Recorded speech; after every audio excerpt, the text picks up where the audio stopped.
Mayor live on a much more solemn night than most, and that is, of course, the anniversary of the worst domestic attack in American history, and one that was just a short while ago, really, and one that I believe was significantly and horribly dishonored today in a way that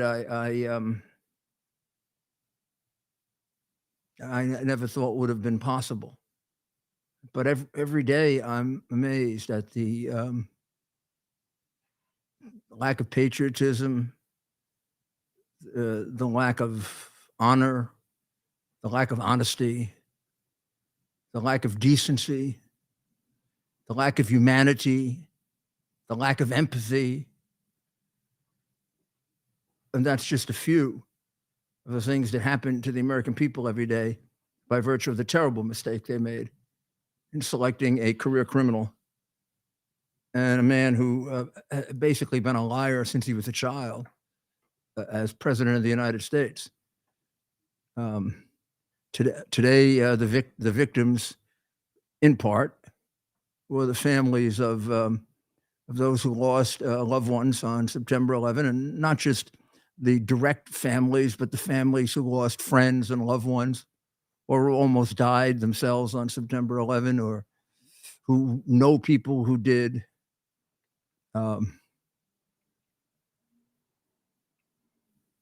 Hard to describe, but let's go back because we're not going to let our demented criminal president stop us from never forgetting, because September 11 was a day that honors Americans that he's not worthy to even, he probably wasn't even worthy of coming there.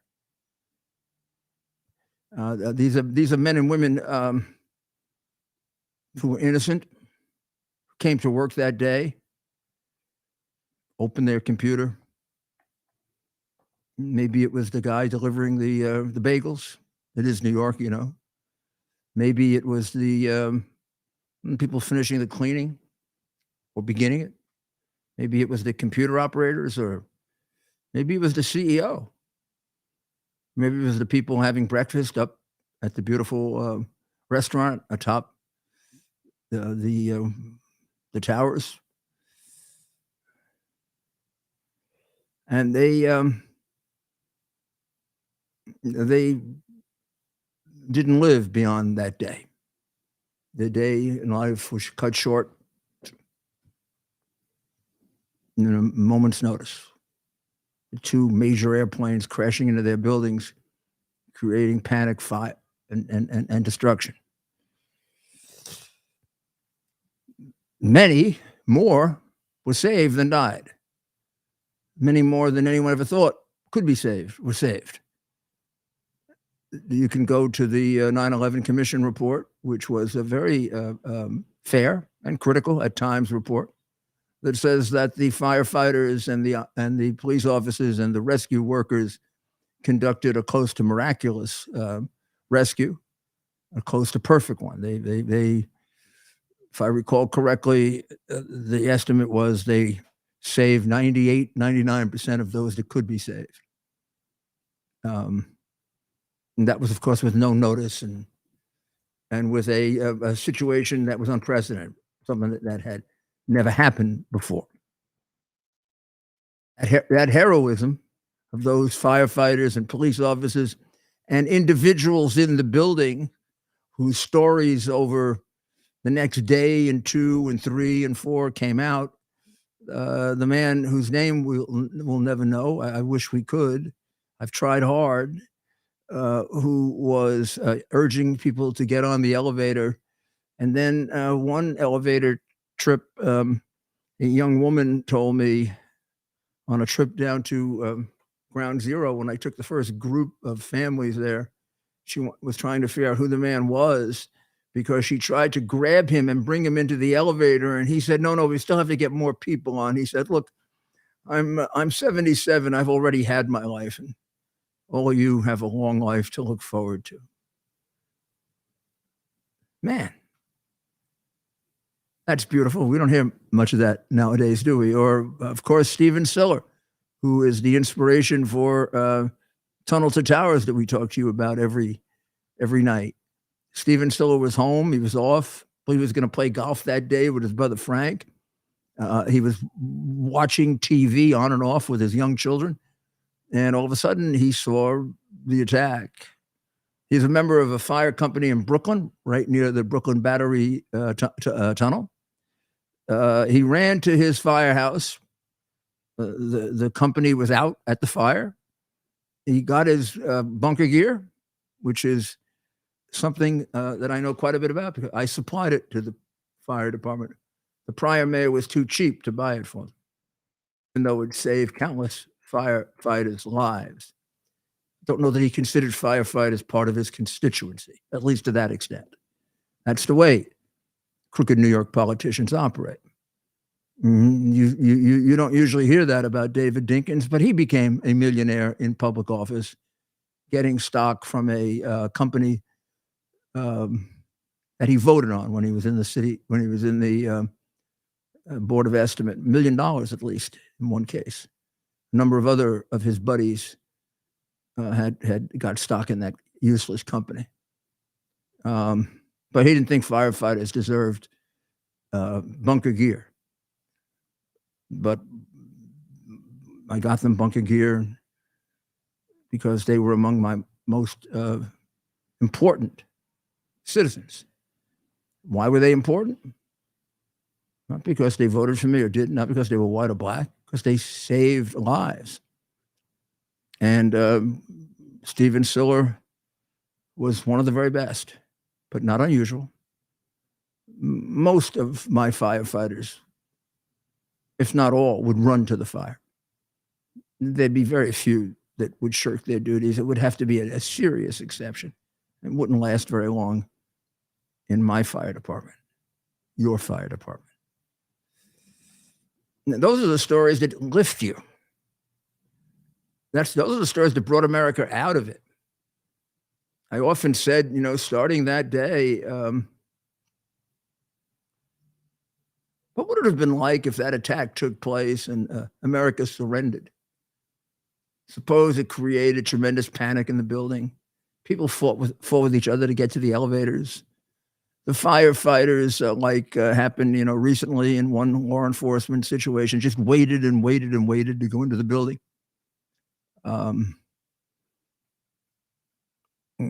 There's a real possibility we could have had 8,000 or 9,000 deaths that day. First estimate I got was 12,000.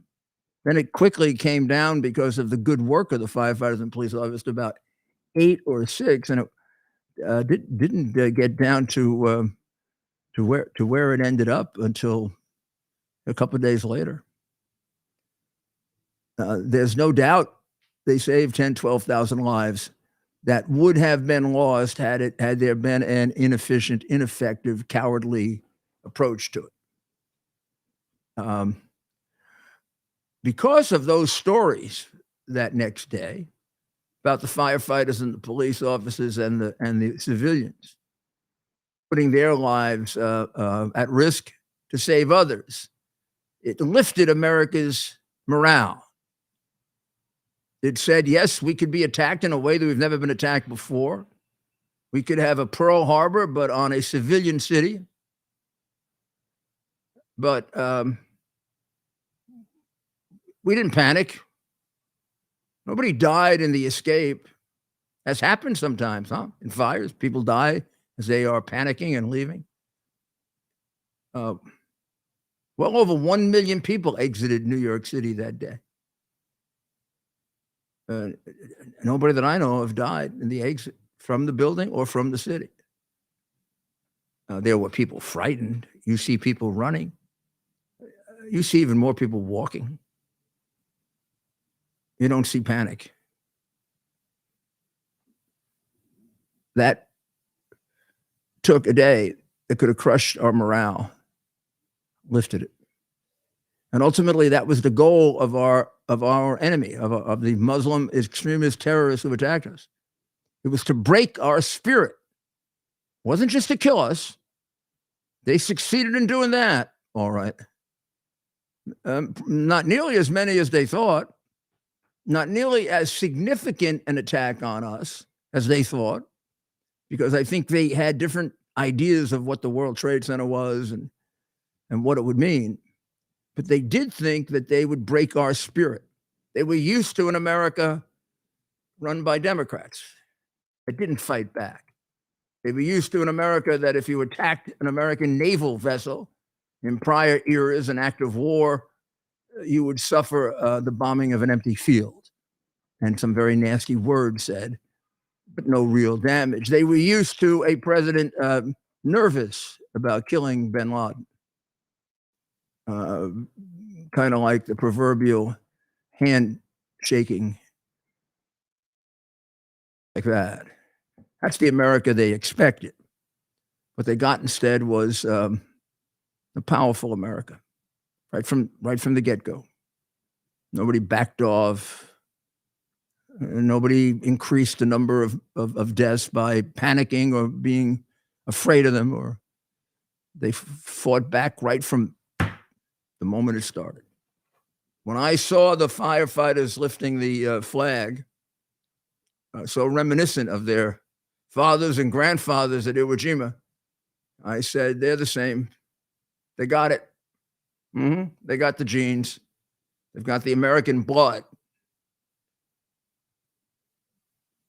Yeah, it's not genetic in the sense of ethnic or religious, racial.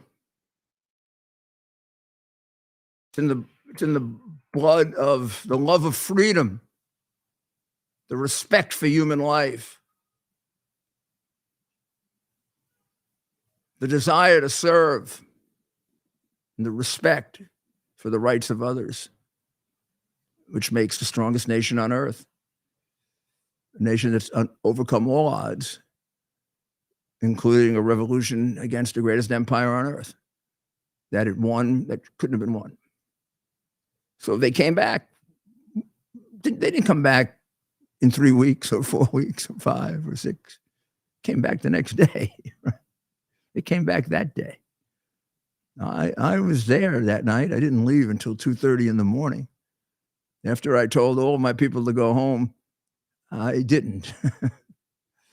I went down there with my most trusted police officer, security people who were like my friends. And we just wanted to go over everything with nobody around. So we didn't make a mistake the next day because I didn't want to lose anybody else if I didn't have to.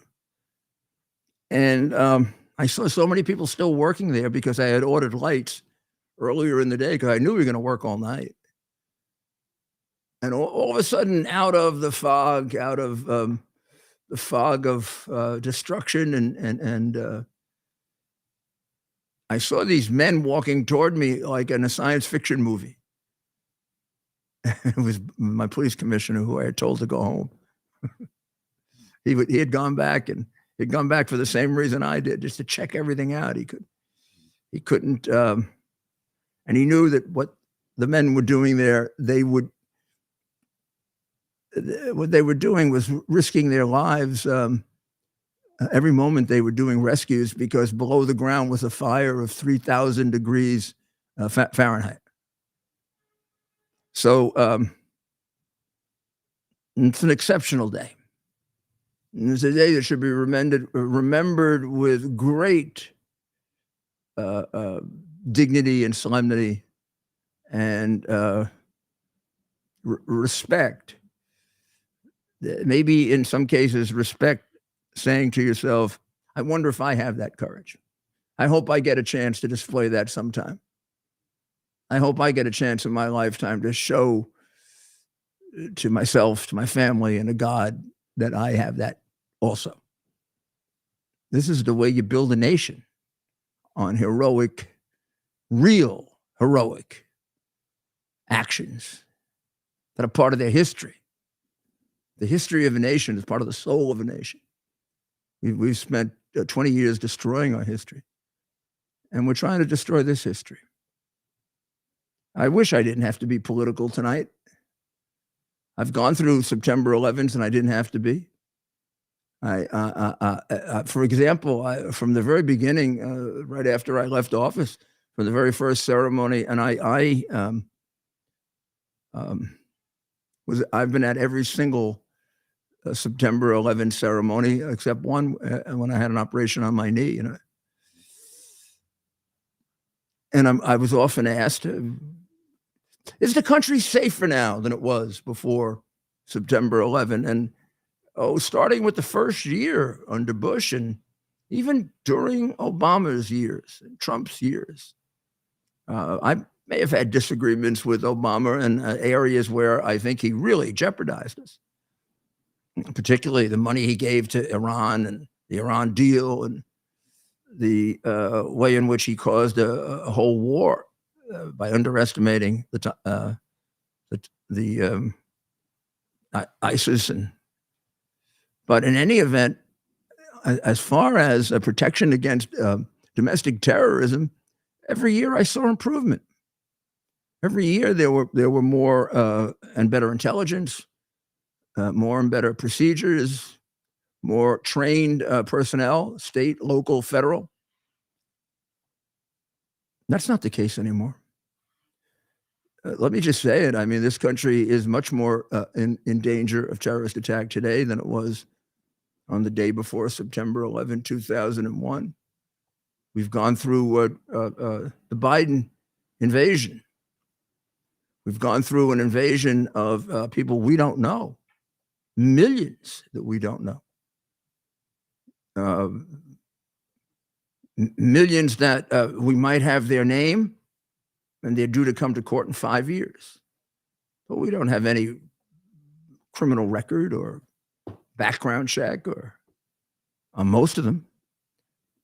Some that we do, we find a dramatic, disturbing increase in the number that are connected to ISIS and terrorist groups, way beyond anything under the prior presidents. But then, of course, we have those we never saw, those who got past the almost non-existent security at the border, estimated to be at least the same as the people that are apprehended. So if we had 4 million apprehended, we got 4 million running around nobody ever got to see. I mean, they could be planning terrorist attacks, or they could be the ones that are killing our children with fentanyl or raping our children, women, engaging in child trafficking. Now, you have any idea the crimes that this group of illegals commits? I remember illegal immigrants. I remember illegal immigrants in the 80s and 90s when I was U.S. attorney and mayor that committed less crimes than our people. This group is so bad that just one facility, a short period of time, they've had 47 violent crimes. The mayor Mayor Adams finally convinced the county executive to take some of these people. Of course, it was a Democrat county executive. Republican county executives protected their people against it by telling him to go to hell. But the Democrat county executive in Erie County took 30 of Adams' invitees.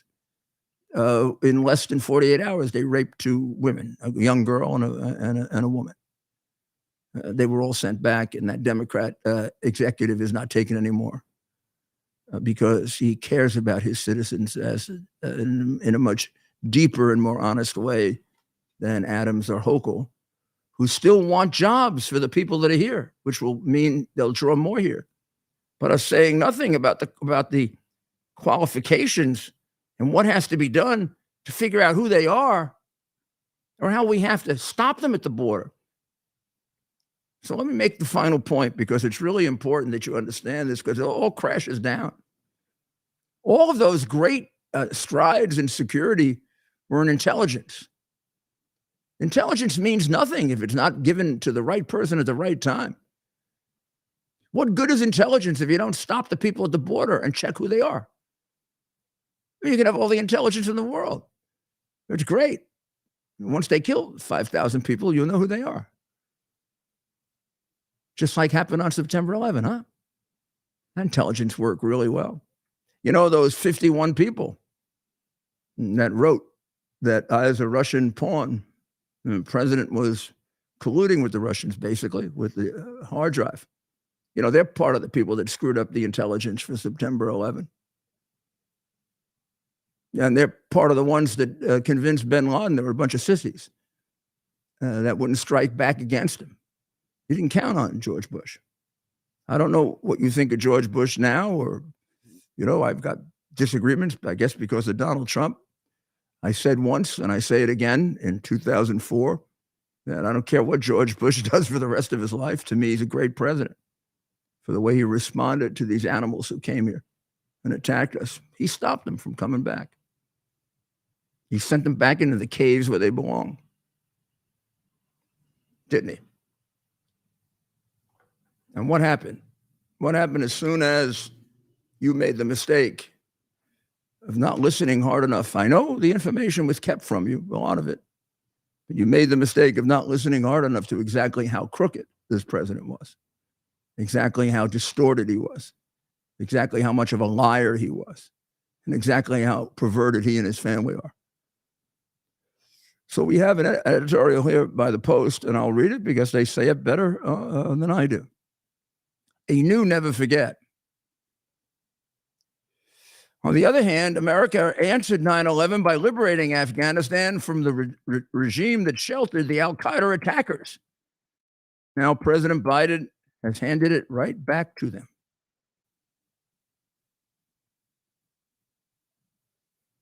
He observed Monday's anniversary in Alaska, and his Pentagon lawyers are trying to strike a plea deal with attack mastermind Khalid Sheikh Mohammed and the other top plotters. This isn't healing, but a willful effort to deny and forget 9/11 lessons.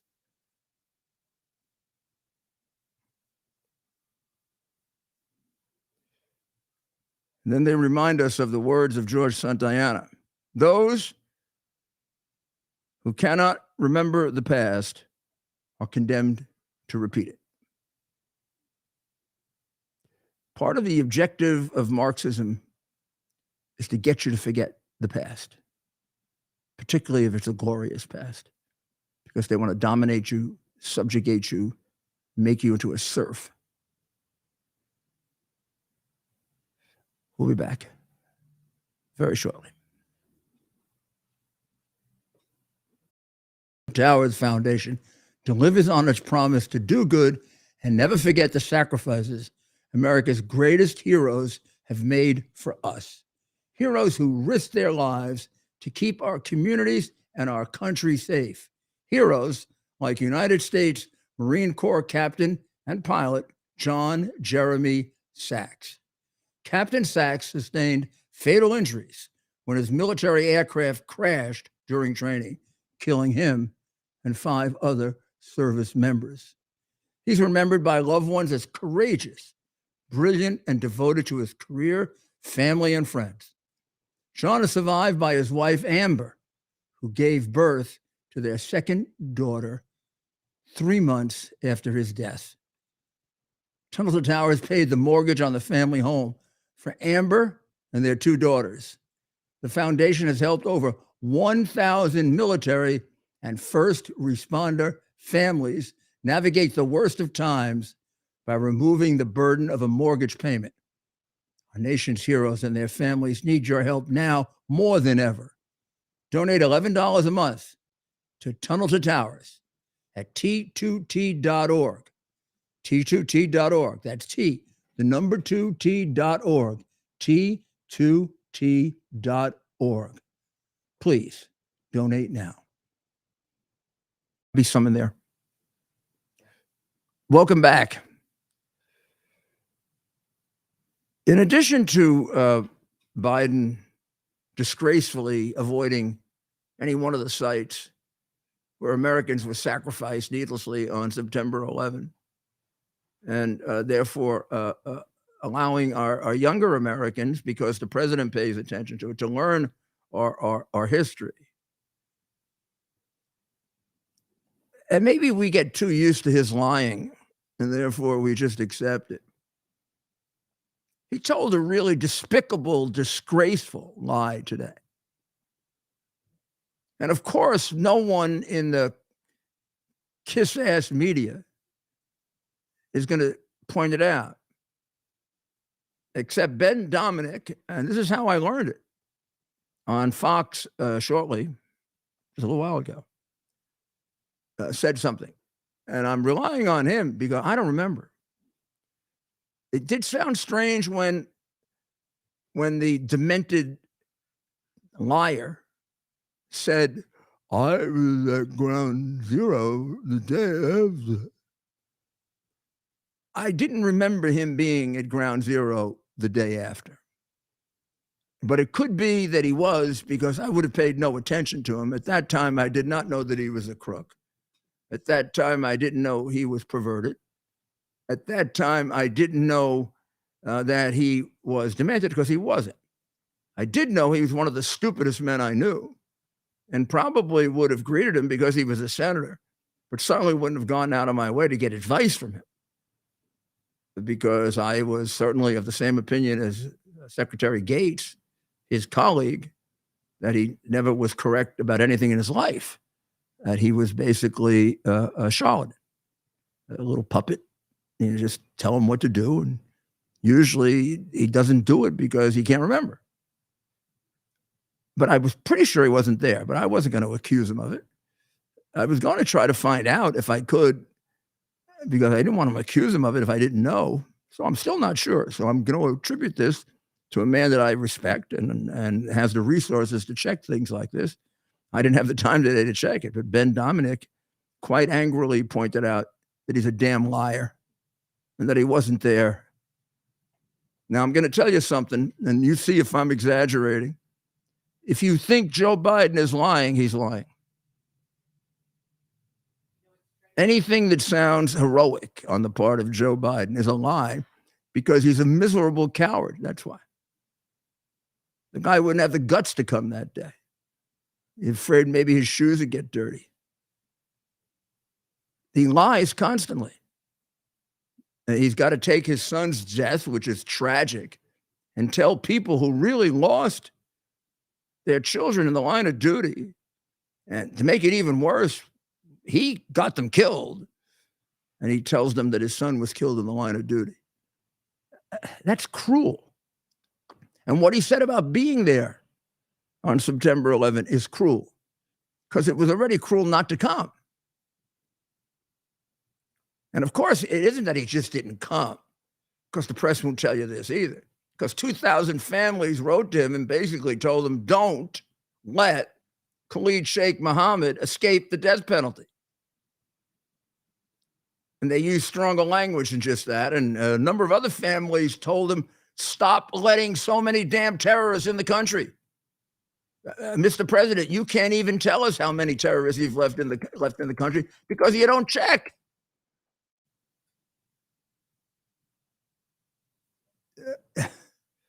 We weren't doing a great job at tracking them when we were tracking them. Look at what happened with the Boston Marathon bombing. The FBI had every indication possible that they were terrorists. Decided they didn't have enough resources to follow him after he came back from terrorist South Russia. Like, boom. And they didn't think of giving it to the Boston police, one of the finest police departments in the country, because they're the FBI. You know how many of those we've had too? And now we use terrorist resources to go after white supremacists? Oh, to go after parents who don't want their children mutilated? And to go after Catholics that like the Latin Mass? You're telling me we're not a communist country? Boy, we want to save ourselves. We better figure out what we've become.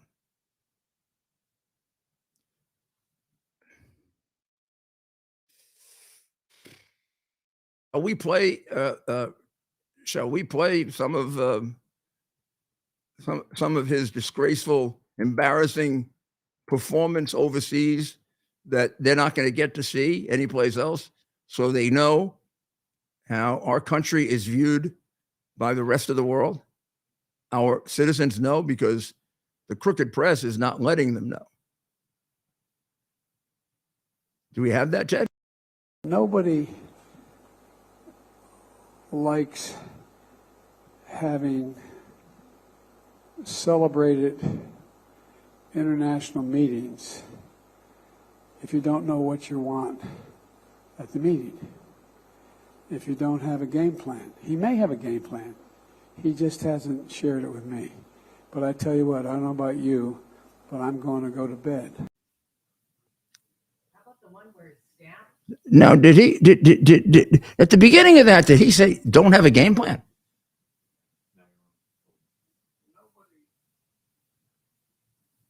likes having celebrated. Yeah, he sounds like he needs to go to sleep, as he says.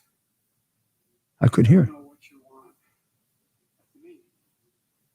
If you don't have a game plan, he may have a game plan. He just hasn't shared it with me. But I tell you what, I don't know about you, but I'm going to go to bed. Well, what does that mean? He doesn't have a game plan. I don't know if he has a game plan, but he hasn't shared it with me. And what? I mean, what is that? Does he? I mean, and why do we tolerate this? I mean, this. Do you not think this is an important job? What's wrong with us? Why are we so cowardly? Why is there no one in his party in Washington that stands up and says, get the hell out of there? Get out. Mayor, did you see the one where he was rambling and his staff had to usher him off? Well, we'll get that one. Oh, do you have it? You saw it? I did see it, but I think we should get that one. I thought I would read this summary that we did on on X rather. I have a very hard time calling Twitter. I want to call it T. I know. Just a couple letters off. As we reflect 22 years later, let us not only remember the tragedy, but also the triumph of the human spirit that emerged from the darkness. We remember the innocent lives lost and honor the firefighters, police officers, first responders, and everyday New Yorkers who demonstrated extraordinary courage and selflessness on September 11, 2001. We remember their names, their faces, and their unwavering dedication. May we strive to embody their example, to be the light that shines in the darkness of times, and to honor their memory by living lives of compassion, courage, and resilience. The heroes of that day demonstrated extraordinary acts of valor and compassion, saving countless lives. They made the ultimate sacrifice, laying down their lives for their friends. Their legacy lives on in the hearts of their families, friends, and loved ones. It lives on in the resilient spirit of the survivors who carry the scars and will forever. It lives on in the collective memory of a nation that cherishes their heroism and draws strength from their example. May we always carry the legacy of these heroes with us, as their courage and selflessness serves as a guiding light. And to all the innocent souls we lost that day, we honor you, we remember you, we'll never forget you. Today, as I looked at the wall, I think the thing that affected me the most were the names I didn't know. I know a lot of the names, probably more than most, right? Not only from the funerals and the wakes and now all of the ceremonies over these 20 plus years, 22 years. And it never seeks to confuse me, anger me, that all these innocent people were killed. Maybe, just maybe, had we been more like Churchill in the years leading up to that, not like Chamberlain, maybe this wouldn't have happened, huh? It sure didn't happen when we started to become like Churchill. Is it going to happen now where we've become worse than Chamberlain? where there's no doubt we're seen as a cowardly nation because of our leader, not because of us. You know, they may be making a mistake. I don't think Biden can take away American courage, American honor. He doesn't have it. He's a disgrace. But we're not. You're not. He can't erase our history, this one criminal, this one deviant, this one demented mind.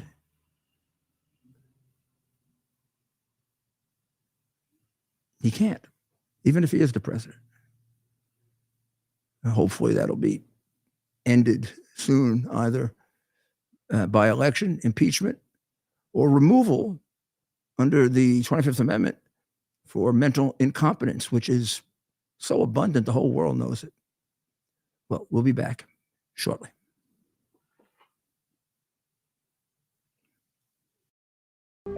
The year is 2022. Cancel culture is the new normal. Online freedom as we know it has ended. Digital stockades are here.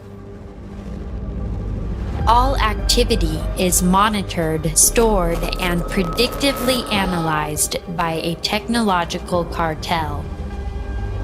We're being converted into a digital resource, a digital currency to be farmed for metadata and loaded into a computerized combine, blockchained to a social engineering operating system. However, it doesn't have to be this way. Be part of a new technological revolution. Right now, 1,000 test pilots have launched themselves into a new digital frontier, a private network outside of big tech control. New technology with state-of-the-art digital engagement and never-done-before security and privacy features that are now operational. With Quick's digital engagement, entertainment, communication, and commercial exchange will never be the same. We are QUX. Quicks.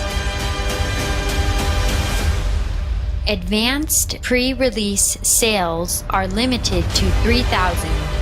Order now by visiting quicks.tv. Get yours now before they sell out. Be part of a brand new online experience that you control.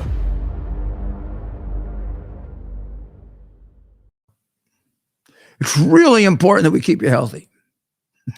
I'm being selfish now.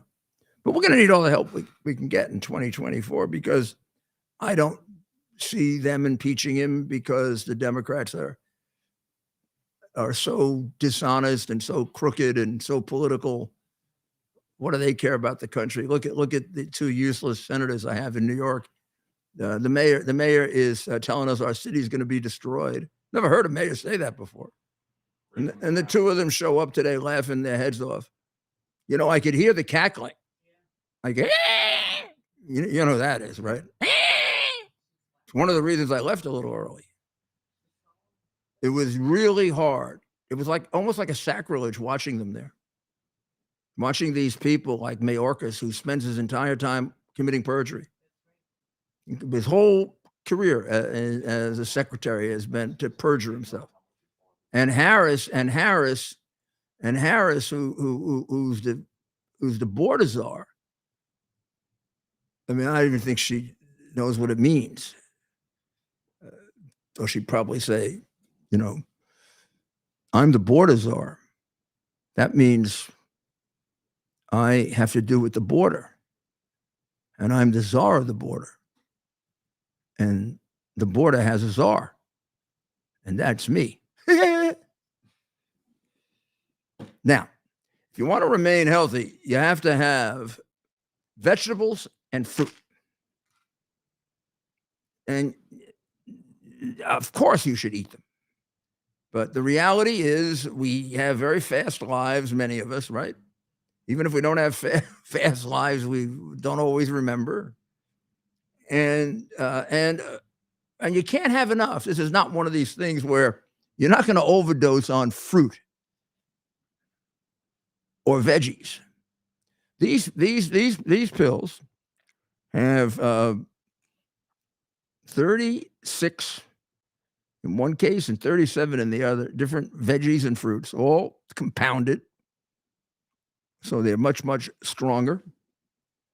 And if you take, it's debatable as to exactly how many, but I take 8 a day, 2, 2, 2, and 2.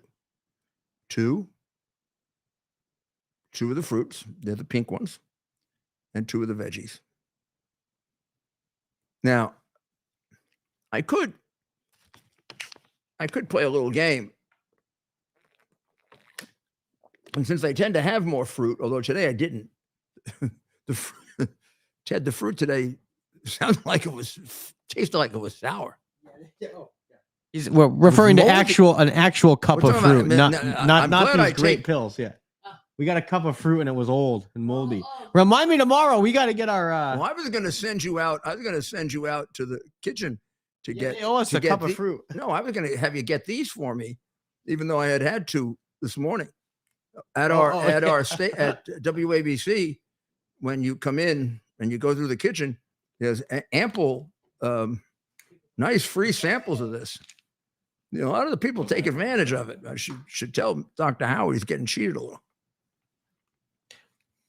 So Mayor, sorry, are we good with balance of nature? Did This we is- get everyone caught up? Code Rudy. Code. website. You go to 5% off. you go to balanceofnature.com, code Rudy, 25% off. Same with QUX.TV. And Forgot to say that. you'll get $35 back on the baby capsules, which are in my room. They're getting down near the end now, which means I might be getting my Christmas project with them. But I want you to try these because I want to get your feedback, okay? Because then when we get your feedback, maybe we'll put you on. Okay? So let us know.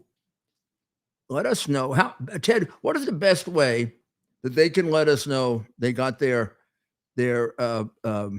balance of nature? They can comment. take it and Yeah, comment below on whatever platform you're then tuning we'll in work out on. a Skype and we'll put some testimonials on, okay?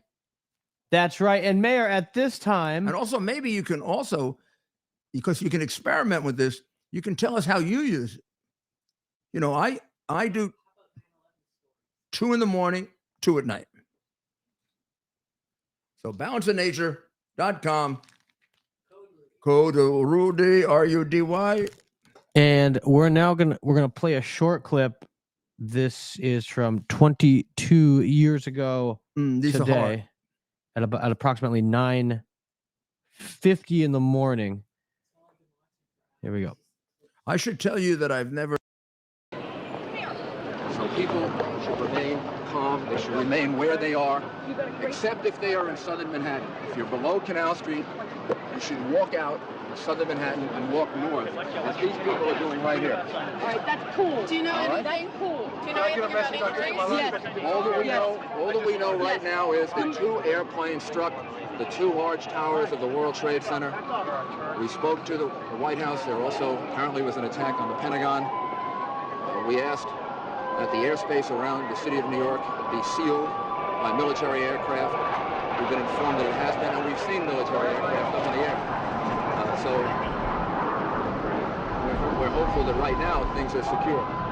We need all of the open space we can get to evacuate people, to get people out, and we're going to have to move now and go north. So I need all media to cooperate and make this cool.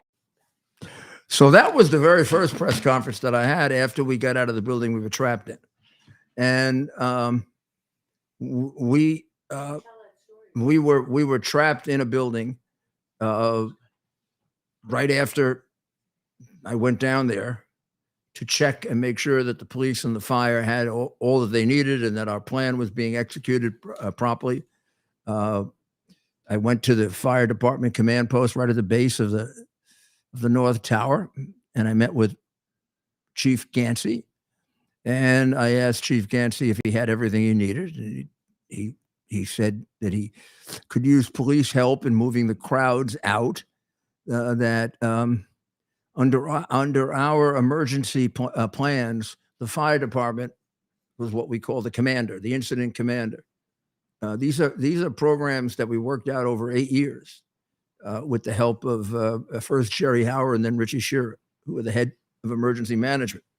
And they work with the police department and the fire department so that we thought out, wrote out, and agreed in advance under all different contingencies who was in charge.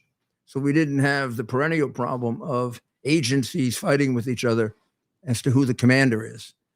So I'll give you an example.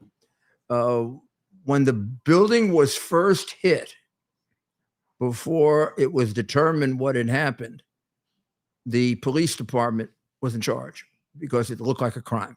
It was a crime. But when the planes were trapped in the building, and it was clear that at least in that building, the criminals were contained, and it was a rescue effort, then the fire department takes over.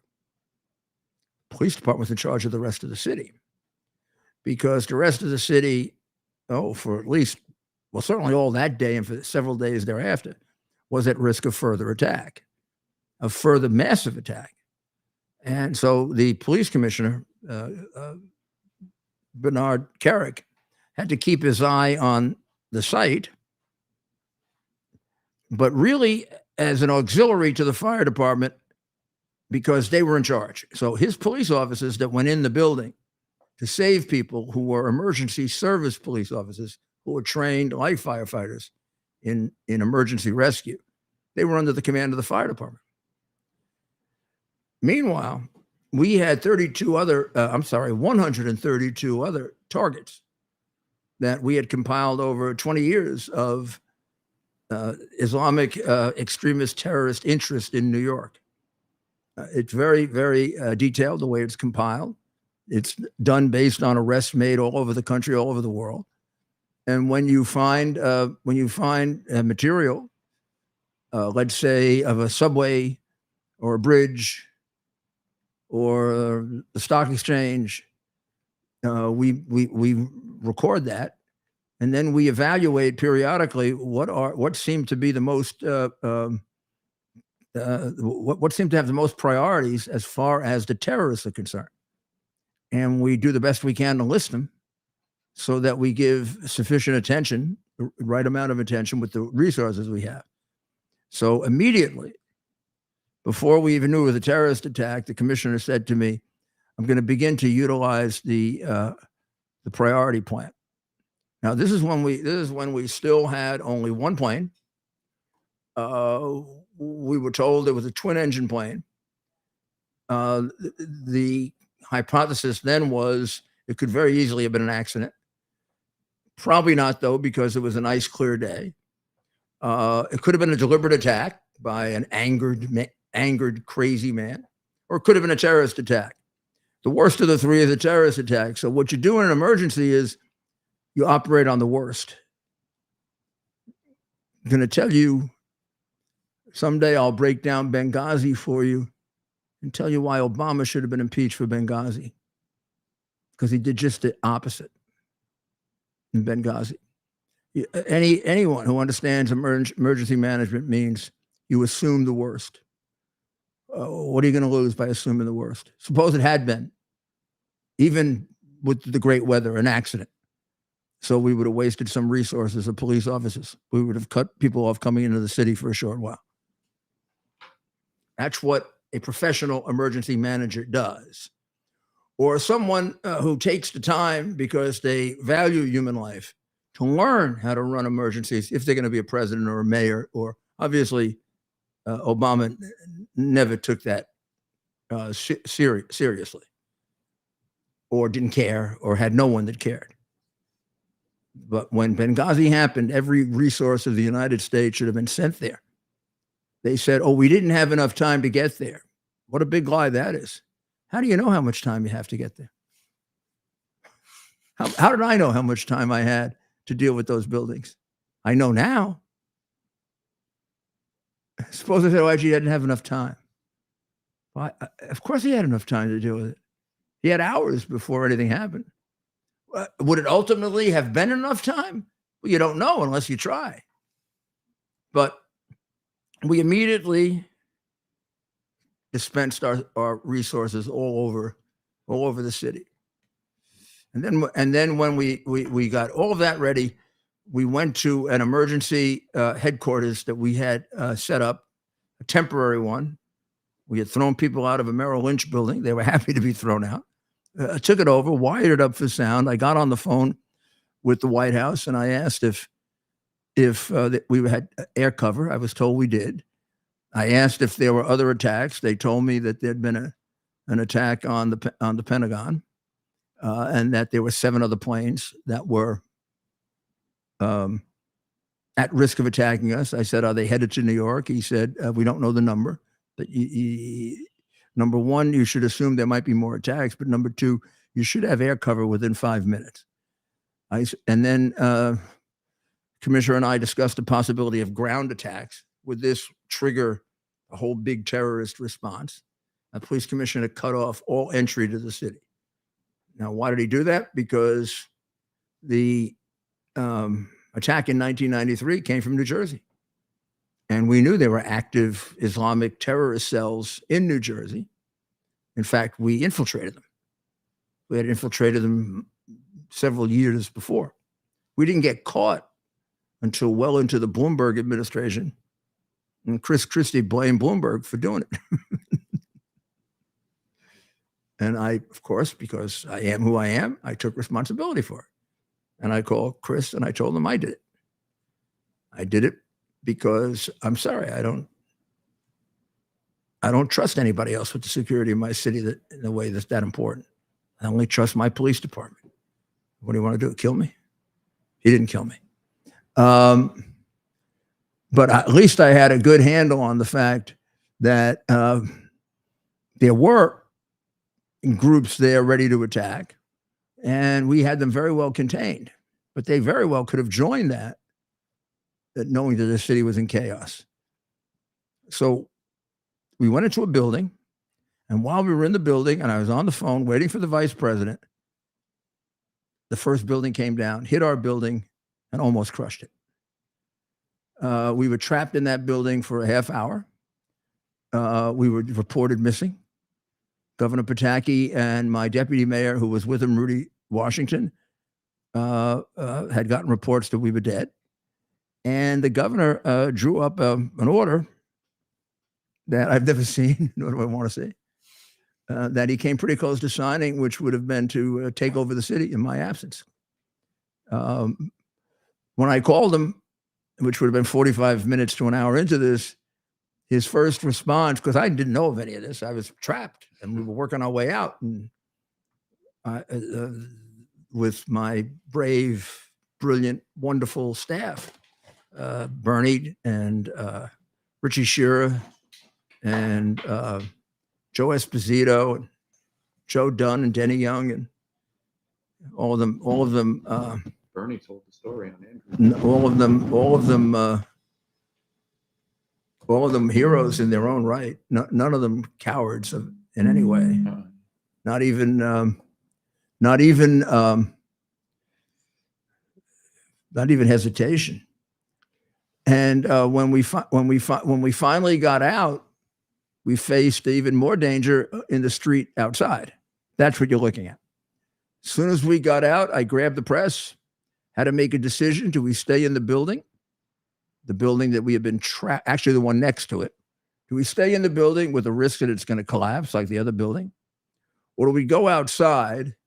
And here was the choice. If we stay in the building and the building comes down, 65 of the senior members of the New York City administration, I see one of them in back of me now in the picture. That's Bob Harding, who was the head of our Bureau of the Budget. Right behind my right shoulder, you see the red hair. That's Patty Verone, my security person, who was the person who first told me about September 11, about the attack. She also once arrested an Islamic extremist who tried to come up to me and beat me up or kill me or do something. She tackled him so well that she should have played for the Giants last night. Did a lot better than any of the tackles they did. And none of this garbage we see now with how difficult it is for these guys to put handcuffs on people. Before you could say Jack Robinson, as they say, the handcuffs were on the guy, and all of my male guys have their mouth open. I mean, Patty was a real athlete. Right before that, you saw George Pataki, and that was Hillary Clinton. I believe that's Hillary right there.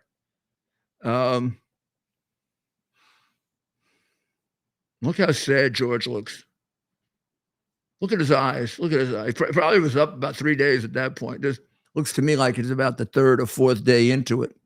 I usually judge it based on who I kind of moved around my uniforms. I had FDNY some days, NYPD. Then I finally got a joint PD FD hat, so I didn't have to worry about which hat I was wearing. This is a group of congressmen who came to view the site right within about 3 days. I don't see Joe. I don't see Joe there, do you? No, Joe was probably hiding somewhere. He's a little afraid to come. And it almost looks like Bill. Maybe. It looks like a young Bill Nelson there. Yeah, it could be. No. Right there? Yeah. Yeah. Doesn't it? It Or does. Tom DeLay? Now they're all kind of running together. Yeah. What else you got? Let's see. Oh, that's, of course, we know who that is. That's Rumsfeld. In the middle is a man who would be with us tonight, getting the same accolades as Tom von Essen and Bernie Carrick. That was Richard Shearer. Richard was the commissioner of the Mayor's Office of Emergency Management, and really a key player in this because he's the one that kept us current on all of the most modern emergency techniques, and he evaluated us. So I began in 94 when I took over because the attack in 93, was less than a year old. I began this new Office of Emergency Management. They had a number of functions, but one function was to really be almost a school. So if we had an emergency, they would, of course, help with it, but they'd also keep some people back to evaluate it. So we did our own internal evaluations of emergencies. And Richie would then, within a month or so, we would all get together, usually on a weekend, and he would go over what we did right, what we did wrong, what new equipment we might need. That's why we were ready for anthrax. The minute anthrax hit, we had, to the surprise, even of the hospitals in New York, about a 5-month supply of the antibiotics needed to combat it. I think you've recognized those people. That was the police commissioner, the governor. You might notice the governor is in almost every one of these pictures. We were inseparable at this point. We began, and this is a very important point to make as part of emergency management. From the moment I was discovered alive, we met within a half hour at the police academy, which was our first emergency management center. And for the next 2 months, we spent every day together. And we ran our governments together. So my staff meeting and his staff meeting was merged in the morning. During the height of the emergency, we had an additional meeting at noon or 1 and an additional meeting at 6. After each meeting, we would brief the press, so there'd be total transparency. There was very little the press didn't know unless it was classified information, classified by the federal government, not by, I don't know that my mayor doesn't classify information. And I told the press at the beginning, I don't know if they remember but I tried to tell them, I'm going to tell you everything I know, unless I can't. And it may not turn out all to be right. I'm going to tell you when I know it. And if it turns out to be wrong, then I'm going to tell you it's wrong. But to avoid conspiracy theories, I'm not hiding anything. and unless I'm told by the federal government that I have to. And I think that worked out really, really well. I think it got for me and the governor a real bond of trust with our people. And when I teach emergency management, which I used to do, it's one of the main things I talk about, which is transparency. That's right, Mayor. And so now we're going to go ahead and play another clip. This is from, well, we'll play the clip and let you talk about it. I know that there's great concern over what the numbers of people lost are. We don't know the answer to that. The dimension will be very large. In terms of the people we're looking for, it's a couple of hundred firefighters and police officers, which is a staggering number. As far as the number of people in the building, that'll be in the thousands. But there's no way of knowing at this point, and we're going to keep praying and hoping that we save as many people as possible. Mr. Mayor, there are reports that there are a group of You can identify and we'll play it again. So it's a little strange because you're on TV but on one side, mustache is Bernie Carrick, police commissioner. On the other side is the commissioner of emergency management, Richie Shearer. And this was, it looks to me like a press conference the first day and maybe the second or third one of the day. We're playing it again. I know that there's great concern over what the numbers of people lost are. We don't know the answer to that. The dimension will be very large. In terms of the people we're looking for, it's a couple of hundred firefighters and police officers, which is a staggering number. As far as the number of people in the building, that'll be in the thousands. But there's no way of knowing at this point, and we're going to keep praying and hoping that we save as many people as possible. Mr. Mayor, there are reports that there are a group of Back to you. That was more like I thought about one, and that was at the police academy, which became our first emergency management center, which lasted on Tuesday through Sunday. And then on Sunday afternoon, we moved to the pier, which became much more famous, and Pier 92, I think it was. Much larger. It was, in fact, we never actually filled the entire space. We almost got there. And we moved to the pier in case there was another bombing, we would have the water available. Because New York City is accessible. Remember, New York City is 3 islands and a peninsula. Want to name the 3 islands, boys? 3 islands and a peninsula. There's only one part of New York City connected to the mainland completely. You're local. You got this. So there's 3 islands that make up New York? 3 islands and a peninsula. The 3 islands, Long Island. Correct. Staten Island. Correct. You're saying I guess Manhattan is technically an island? Yeah. Technically, It's an island. Okay. It's surrounded by water. That's an island. So technically an island. You're getting like those people with 50 genders and stuff. Yeah. We don't change there's a river. Okay. A river. Is that what it is on the top? Yeah, a river. It's not a canal. It's a river. 100% natural river. Okay. Probably. Guys, I'm a non-New Yorker here with 2 New Yorkers, including probably at one time much bigger. Okay. Well, that was my hang up. I thought there was becoming a New Yorker very rapidly, though. So New York City is surrounded by Harlem River to the north, East River to the east.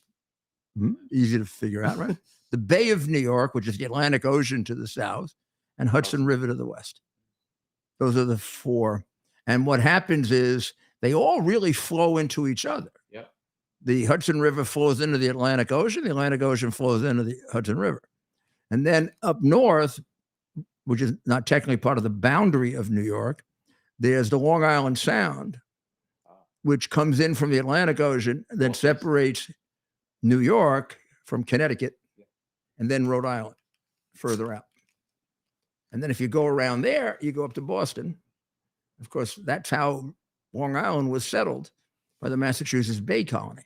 So you have two separate origins for New York. You have the Dutch, who settled Manhattan, and you have the English, who settled Eastern Long Island, both in, pretty similar in time. That's interesting. And history. finally, based on the European wars, the English got the rest of New York from the Dutch. I need to learn about And then that. New York became New York.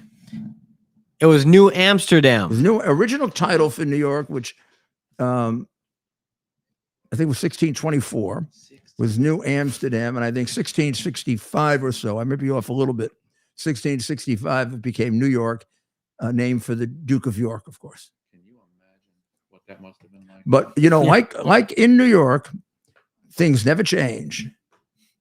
The Dutch origins of New York still are very, very apparent.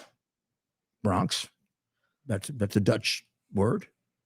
Bronx. Bronx. Oh, wow. There are some of the Dutch manors are up in the Bronx, and houses in Brooklyn. They're Dutch houses. Manhattan, Really?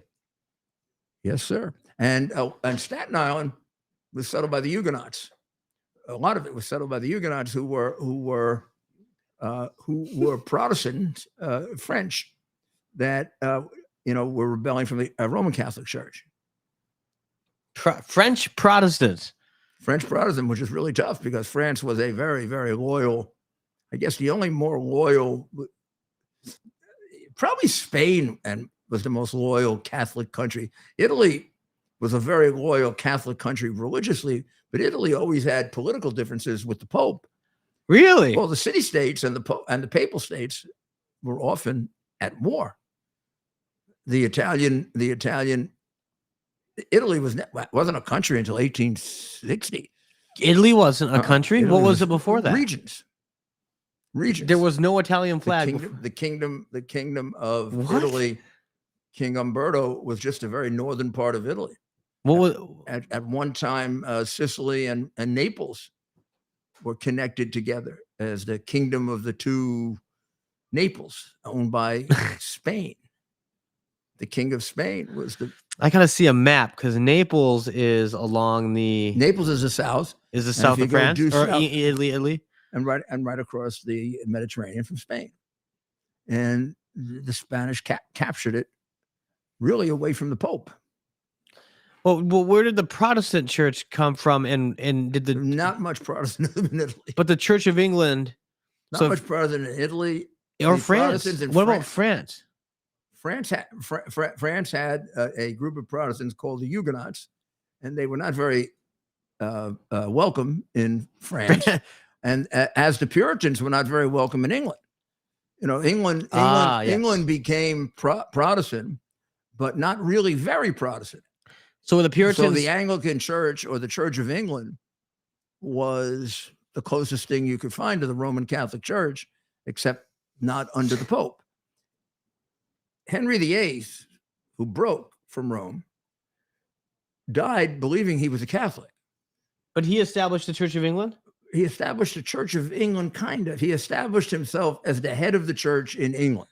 He established himself as, in my country, I'm just as powerful as the Pope, but it's the same church. So, for example, until Elizabeth I, the Mass in England, in the English church, was said in Latin. And Henry was fluent in Latin, spoke it and wrote it. Up until Up until he died. And Henry spent as much time persecuting the Catholics as he did persecuting the Protestants, because he didn't consider himself a Protestant. I hated Martin Luther. He considered himself a Catholic. I mean, probably considered himself the Pope. the church. So he considered himself a Catholic, but who didn't answer to the Pope. That's exactly right. That would be the way to say it. But all the doctrines were the same, except divorce, because that was inconvenient. He had a few of those. Except divorce. But even there, he was sort of wiggle his way around divorce with annulment and. This is Henry VIII. Henry VIII. Yeah, you don't have to divorce the wife you kill. Yeah. Right? For treason. Yeah, well, Or of for course, it was blas- justified. or Yeah. what did Anne Boleyn got killed for? The story of Also Anne for, Boleyn. also for having sex with her brother and all kinds of things that now are highly questionable. Well, before Mayor, we And it had wasn't requested. and in Henry's case, to be fair to Henry, which we shouldn't be because he killed a lot of people, but it really was not as much about sex as it was about having a boy. For some reason, he couldn't have a boy.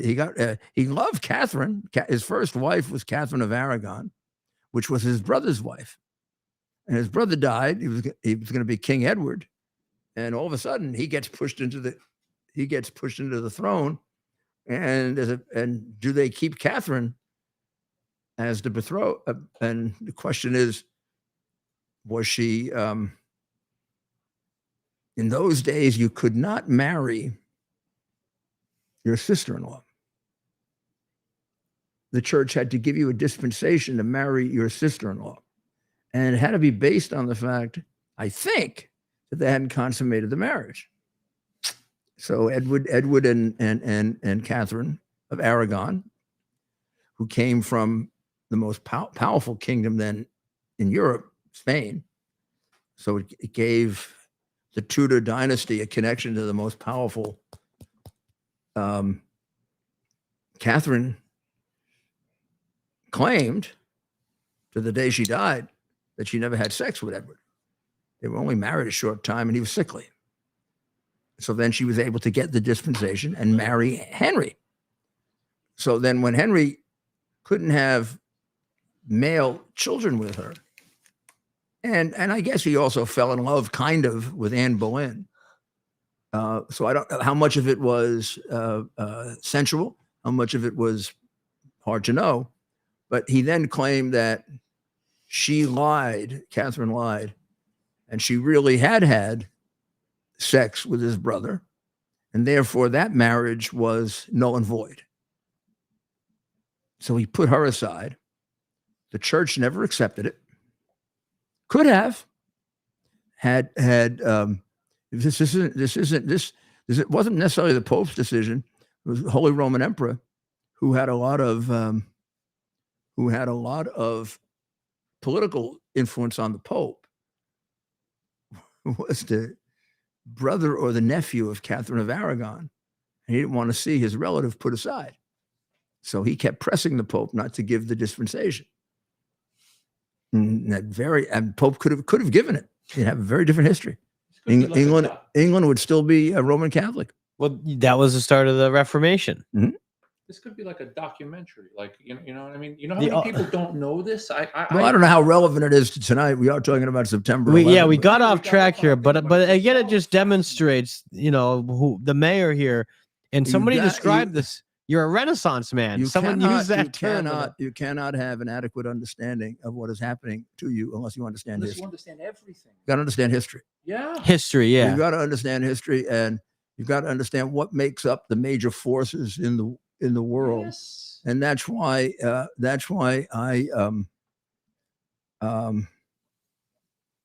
try very hard to get people to see how this all comes together in communism.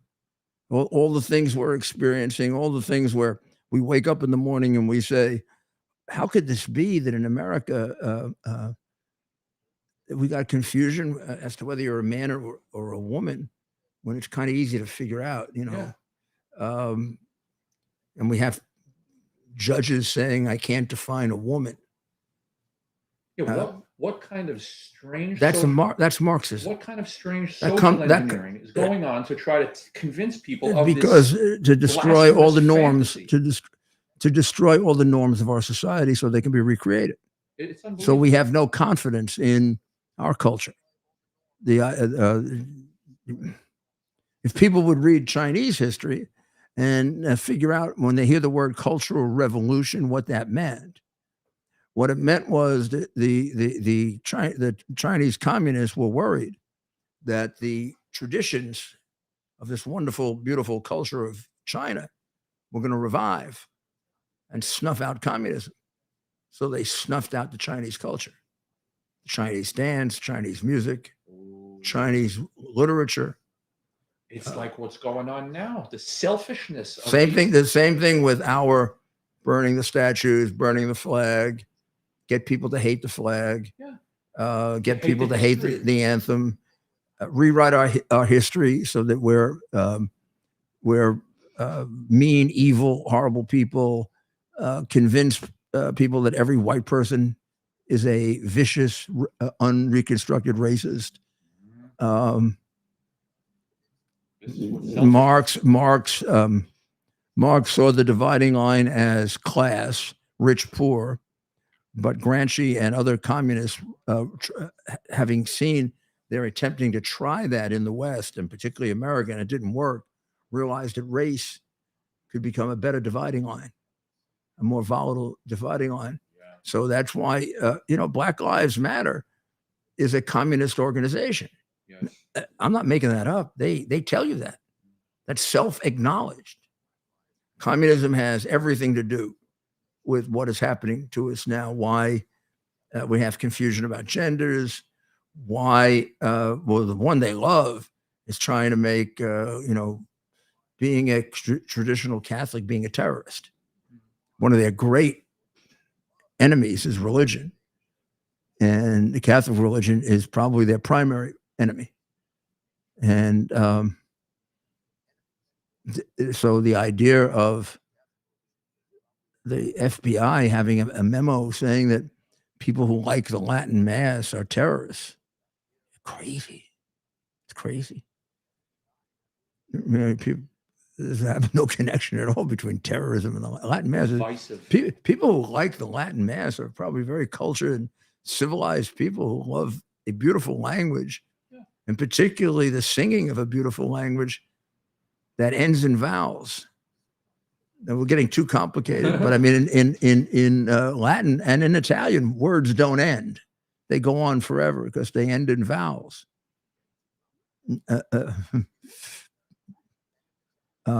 Amo, amo, right?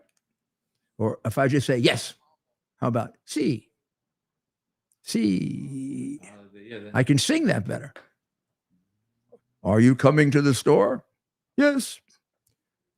Or you do it in Italian, you'd go, si. It goes on forever. The word goes on forever. Yeah. A vowel lets a word go on forever. Oh my God, that's amazing. Well, so I end tonight the way I started, very, very sad. Yeah. Sad because the day for me is always very sad. It's often helped by the concentration on the heroism and the wonderful things that have come from it. And the Tunnel to Towers, for example, is a great way to get out of the depression of September 11 by seeing the wonderful things, the wonderful things that have been done for our soldiers that are catastrophically injured and for our families that lose their loved ones. And it all came out of the sacrifice of Stephen Siller. And it's wonderful to see what the Siller family has done by sharing that with so many people, because it's wonderful for the people who participate in it too. It does wonderful things for them. And that often makes me feel better. And it does, just thinking about it right now, it makes me feel better. But to think of the danger that this man has put my country and our country in is so depressing. And so I know we're going to work our way out of it, but that's not guaranteed. We're going to have to do it. Well, how much He has collateral us. damage is going to happen? He has us there now. We're there now. I mean, we're in many ways a fascist country. Our justice system is a fascist justice system. You don't indict a major party candidate for president for the kind of nonsense they're indicting him for, and tie him up for the entire year so he can't run without proving a single thing. They haven't proved anything. And and suppose they go to trial and they don't prove it, but they tie him up for the entire year, he'll lose. It's as I have found out with the way they have cost me enormous amounts of money. and with much more in sight. The process is the punishment. I mean, they can just to fight. Yes. You just think of the fact that I was investigated for 3 years, end result being I didn't commit any crime. You think that was for nothing? Right. It cost me an enormous amount of money. It cost me my law business. It costs you being able to do other things. A certain number of people believe it, and even when you get cleared, they don't believe it. Yeah, disillusions the In court. fact, not only don't they believe it, some newspapers, I think the New York Times just recently wrote that I was subpoenaed and that my house was raided and my law office was raided. It doesn't point out that I was cleared. It doesn't point out that there's a conclusion to that with a very specific document to the grand jury saying they couldn't find any evidence of a crime. But if I were a Republican, I wouldn't have a Democrat. I wouldn't have to worry. They wouldn't even print it. But even if they did, they would have printed it with that first. So we're going to go through one more September 11 before we get to the next election, and let's just hope he straightens out some of this border situation before the election. I don't know how much more of this we can take. I don't know how much more, how many more terrorists we can allow to come into the country. Right now, we have no idea how many terrorists are crossing the river in Texas. I know that if I were running Al Qaeda or if I were running ISIS, I would have my pick of Mexican cartels to get my people in. And all I have to do is pay them $3-4 million, and they get my top people in. And they'd get them in ways in which they were never detected because they know that border better than the Border Patrol does. So they might even do for a big deal like that to get in money launderers or to get in child traffickers or to get in big loads of fentanyl on which, China both makes money and kills us, or to get in top-notch terrorists. You might help maybe 2,000, 3,000, 4,000, 5,000 people come in, many of whom may not be criminals, to distract us. You slip in with those people, some of the more benign ones, you get their attention to this side of the border, and then you got plenty of opportunities over here. You don't know where the hits are coming from. Yeah, I mean, it's a big border, and we don't have a lot of resources, and we don't use them for apprehension anymore. We have people in leadership. So you see what I'm saying? We don't try to even stop that now. Right. So I don't have to really outthink the Border Patrol too much because they're not going to come looking for me. In the old days, at least, there was a cat and mouse game, which mean we kept it down. It didn't mean we got everybody, but it meant we got a lot. And the extrapolations they use are based upon when we had more enforcement. So the extrapolation is anywhere from the real left wingers who want to have open immigration have to concede that people get through. So they'll say it's about 50%. So if we apprehend or stop or question 2 million, they'll say another million came in without that. More realistic estimates are inverted 100%, 150%. Right. So for every million, 1.5 million. Bernie Kerik and a group of people who are actively doing this work undercover that I met with recently say it's out of control right now because because all those numbers were predicated on are doing some surveillance and some interruption. There's none now. It's a wide open border. This is their number one weapon. And they say this is 5-1, and they're going to do a lot of it because they feel it's not going to last. So let's get it done. Right. Because they even think that maybe they'll get rid of Biden and somebody with a brain will come in on the Democrat side. They're going balls to the walls. And I think they know that China has gotten Biden for them. I mean, people say to me, you think Biden is corrupted by the cartels or I don't think he has to be. I think China, that was China's job. China got Joe.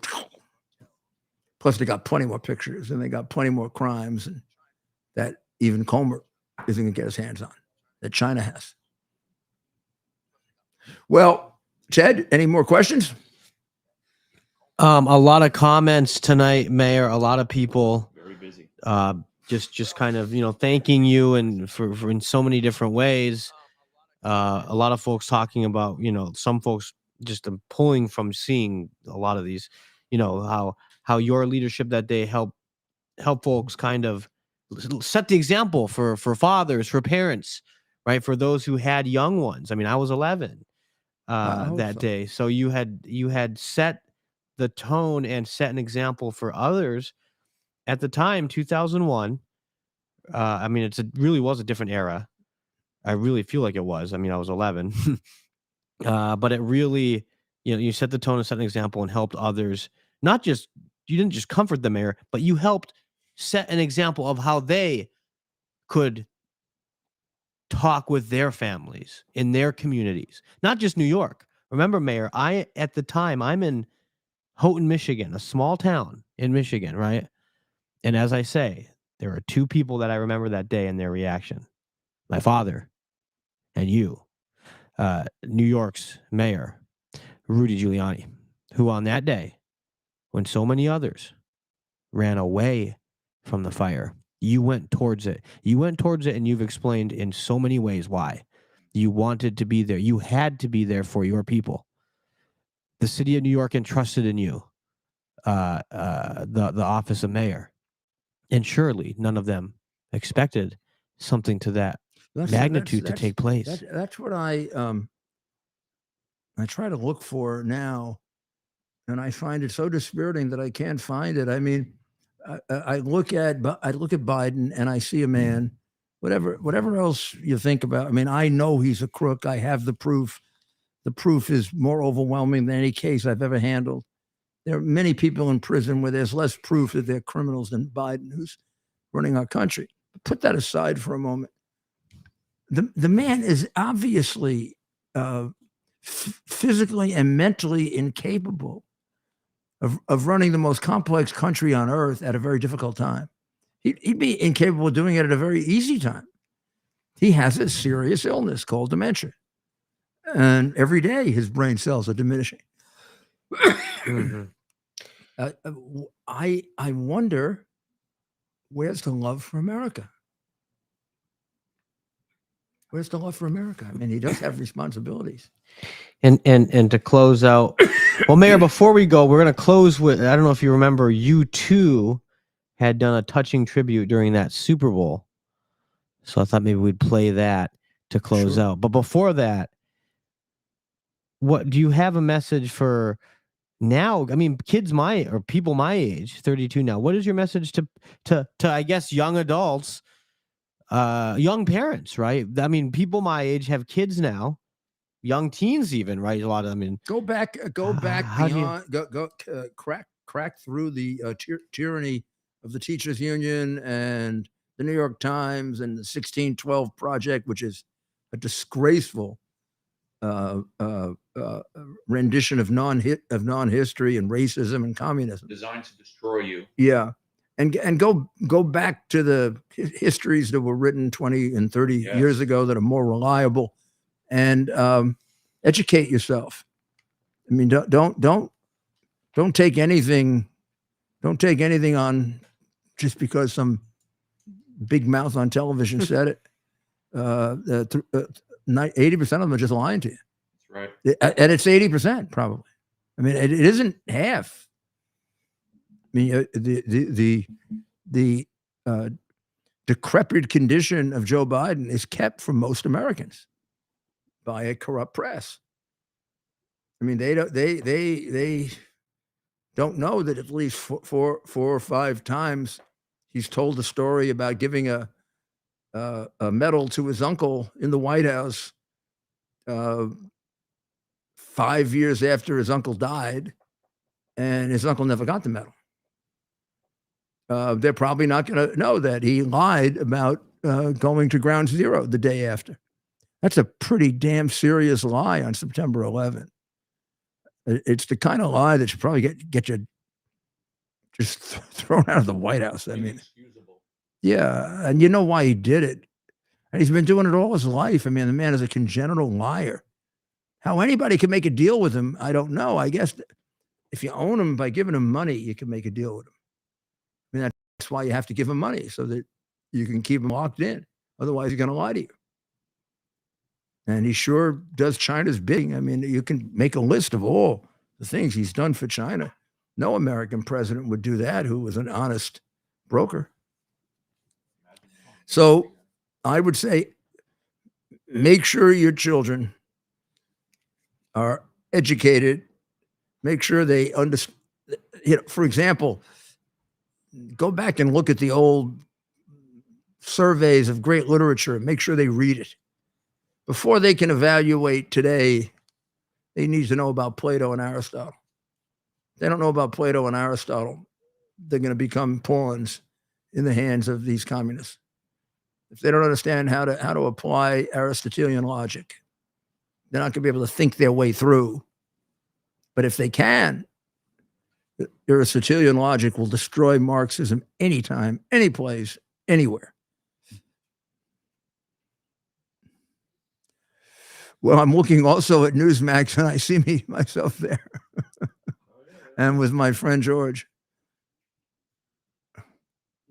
and Commissioner Diamond, and Tom Von Essen there in the corner, and Richie Shearer, who died a few years ago of a heart attack, and boy, do I miss him.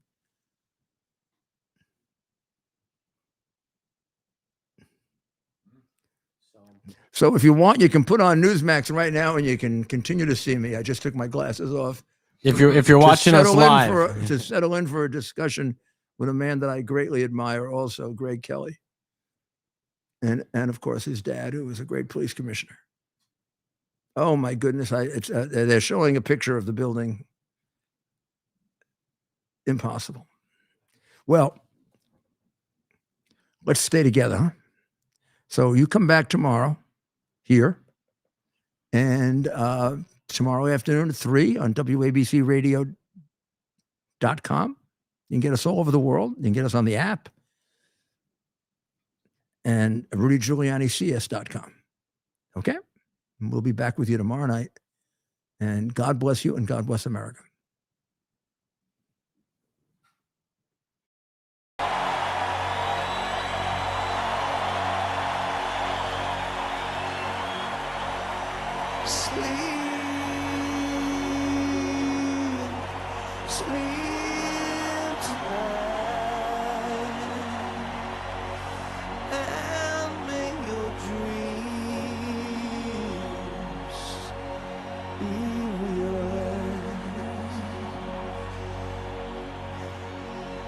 The thundercloud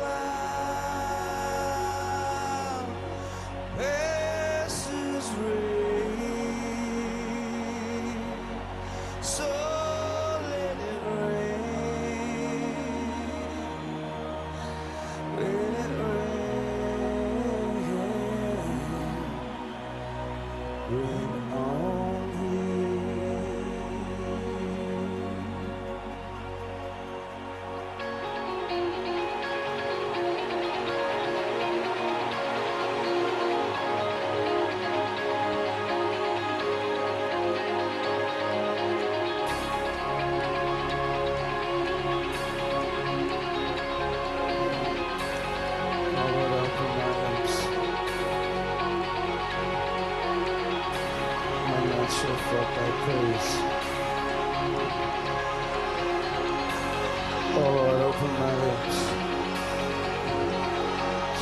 show forth thy praise.